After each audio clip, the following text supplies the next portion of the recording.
បាទសួស្តីបងប្អូនទាំងអស់គ្នាថ្ងៃនេះខ្ញុំមកបង្ហាញអំពីការឆែកមើលអាយុកាលរបស់ Facebook យើងថាតើ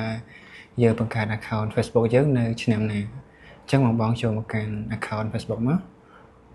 បន្តមកទៀតបងប្អូនចូលមក profile យើងបងប្អូន scroll មក setting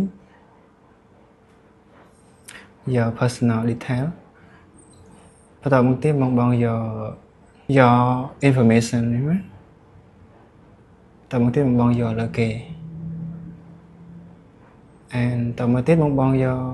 personal information មកយកនេះមកចុចលើវាមកនេះគឺជាឆ្នាំនៃបង្កើត October 12 2018វិធីសាស្ត្រមួយទៀតបងប្អូនគ្រាន់តែចូលមកកាន់profile មកបងប្អូនចូលមកកន្លែង about នេះអានេះវិធីសាស្ត្រងាយ scroll មកក្រោមមកឃើញឆ្នាំ Facebook របស់យើងបង្កើតនេះ October 12 2018តែបើសិនជា Facebook នោះបង្កើតនៅឆ្នាំ2000ក្រោម2016ចុះឆែកអត់ឃើញកន្លែងហ្នឹងទេអូខេបងប្អូនមានតែប៉ុណ្្នឹងទេអរគុណច្រើន